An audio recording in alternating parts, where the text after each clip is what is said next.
हमने ना जो चीज़ स्टार्ट करनी है वो है ऑब्स्ट्रक्टिव जॉन्डिस। अच्छा, जो सर्जिकल में हमारे पास जो केस आते हैं ना जॉन्डिस वाले, उनमें से ज़्यादातर में ना ऑब्स्ट्रक्टिव जॉन्डिस होता है। यानी जो सीबीडी है या एक्स्ट्रा हिपैटिक जो बिलियरी चैनल है उसकी ऑब्स्ट्रक्शन हुई हुई होती है। तो उसके लिए हम फिर यानी उन्हें या तो उनकी कंजर्वेटिव ट्रीटमेंट चल रही होती है या फिर उनका यानी ऑपरेट होने वाला होता है। तो ऑब्स्ट्रक्टिव जॉन्डिस, अगर किसी बंदे का येलो स्क्लेरा हुआ है और उसे जॉन्डिस है तो या वो वाली जॉन्डिस या तो पेनफुल हो सकती है या फिर पेनलेस हो सकती है। यानी इन दोनों में से कोई एक कंडीशन हो सकती है। वैसे तो हिपैटिक जॉन्डिस भी पेनफुल होती है, लेकिन हम यहाँ पे हिपैटिक जॉन्डिस यानी कि हेपाटाइटिस या फिर हिपैटोसेलुलर कार्सिनोमा इसकी हम बात नहीं कर रहे। जॉन्डिस की होती है ना 3 टाइप्स, प्री हिपैटिक जॉन्डिस, एक होती है हिपैटिक जॉन्डिस और एक होती है पोस्ट हिपैटिक, या फिर हम इसी पोस्ट हिपैटिक को ही हम कहते हैं ऑब्स्ट्रक्टिव जॉन्डिस। ठीक है, जो हिपैटिक है ना ये भी पेनफुल ही होती है, लेकिन जो ऑब्स्ट्रक्टिव है जिसके लिए ज़्यादातर सर्जिकल में केसेस आते हैं वो या तो पेनफुल होती है या फिर पेनलेस होती है। पेनफुल ऑब्स्ट्रक्टिव जॉन्डिस कब होती है कि जब ब्लॉकेज हो बिलियरी चैनल में due to stones, and this condition is called, मैंने पहले भी बताया, दिस इज़ कोलिडोकोलिथियासिस। यानी जब कोलिडोकोलिथियासिस की वजह से ऑब्स्ट्रक्टिव जॉन्डिस होती है, इट इज़ ऑलवेज़ पेनफुल।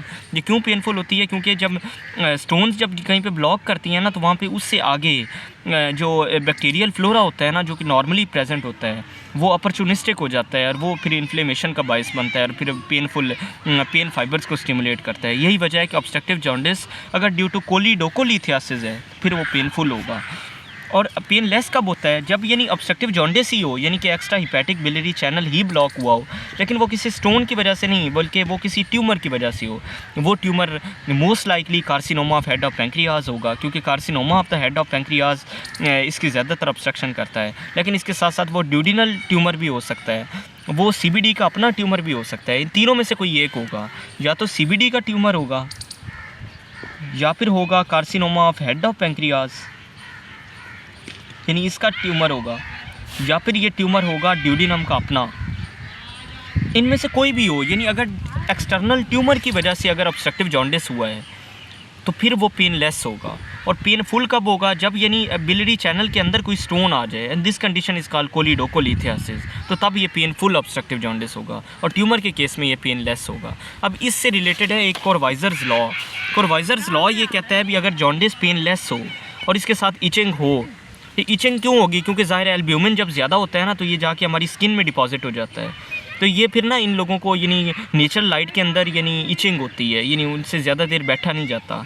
तो ये यानी होती है अगर किसी बंदे को पेनलेस जॉन्डिस है विद इचिंग और उनका जो गॉल ब्लैडर है वो पाल्पेबल हो गया है, यानी कि राइट हाइपोकॉन्ड्रिक रीजन में अगर आप हाथ लगाती हैं तो वहाँ पे गॉल ब्लैडर पाल्पेट हो रहा है और इसके साथ साथ उसे सीवियर वेट लॉस भी है, तो फिर ये कोरवाइजर्स लॉ जो यहाँ पे है वो पॉजिटिव हो जाता है। और कोरवाइजर्स लॉ के पॉजिटिव होने का मतलब है कि उसे carcinoma of the head of pancreas है। क्योंकि देखें ना, पेनलेस जॉन्डिस कब होता है? जब ट्यूमर हो, जिसका मतलब है कि वो कोलिडोकोलिथियासिस वाला चांस तो निकल गया। मतलब कि ये ऑब्स्ट्रक्टिव जॉन्डिस ड्यू टू कोलिडोकोलिथियासिस है ही नहीं, ये ट्यूमर की वजह से है। अब हमने आगे ये आइडिया लगाना होता है कि ये carcinoma of the head of pancreas है, या सीबीडी का ट्यूमर है, या फिर ड्यूडिनम का ट्यूमर है। तो उसमें ये होता है कि अगर गॉल ब्लैडर पाल्पेबल भी हो और साथ में सीवियर वेट लॉस भी हो रहा हो तो फिर then it is कोरवाइजर positive.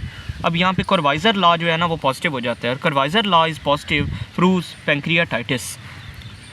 कोरवाइजर्स law आपको प्रूव कर देता है कि पैंक्रियाटाइटिस है अनलेस प्रूवन अदरवाइज़। यानी कि अगर आगे हमारे पास जो सीटी स्कैन है वो कुछ और बता दे तो अलग बात है, लेकिन मोस्ट लाइकली यही है कि कोरवाइजर्स लॉ अगर तीनों पॉइंट पॉजिटिव आ गए हैं तो फिर definitely it is a painless jaundice due to the obstruction causing by the carcinoma of the head of pancreas।